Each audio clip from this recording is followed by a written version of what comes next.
2018 ከነበሩት የፓርላማ አባላት የዘንድሮውን ዓመት የመጨረሻ የሆነው የዶክተር ደሳለኝ ጫኔ እንዴት ነው እሱ በዚህ ዓመት ብቻ ፓርላማ ላይ እንደሚሳተፍ ሲነገር እንዴት ነው የሆነ አልደነገጣችሁ?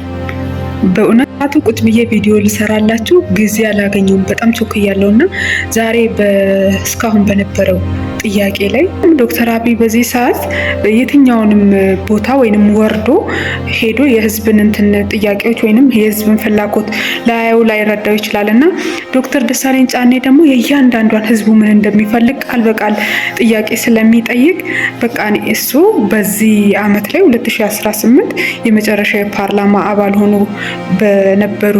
ከነበሩት ፓርላማ አባላቶች እንግዲህ አንዱ ተሰናባች ሆኖ ሲነገር እኔ እጅግ በጣም ነው ያዘንኩትና እናንተስ ምን ተሰማችሁ? በእግዚአብሔር በእውነት እኔ እንጃ ማለት እንደሱ አሁን እንዲፍትፍት አድርጎ ምናምን እያንዳንዱ ሰው ኢትዮጵያ ላይ ምን እንደሚያስፈልገው የሚናገር እንደሱ በቃ የህዝብን ድምጽ የሚሰማ ሰው ይኖራል ብዬ አላስብም። እስኪ ካለ እንደ ዶክተር አይነት ጫኔ ይኖራል ብላችሁ የምታስቡትን ሰው በኮሜንት አሳውቁኝ።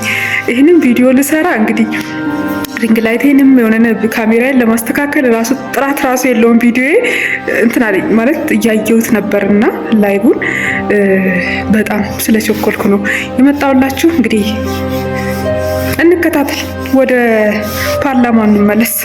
እና ደግሞ ቪዲዮን እያያችሁ ዝም ብላችሁ የምታሳልፉ ሰዎች ማለት ነው ማለት እኔ ለቪዲዮ አልመጥንም፣ ለእናንተ ላይናችሁ አልመጥንም። ለምንድን ነው ሰብስክራይብ የማታደርጉኝ?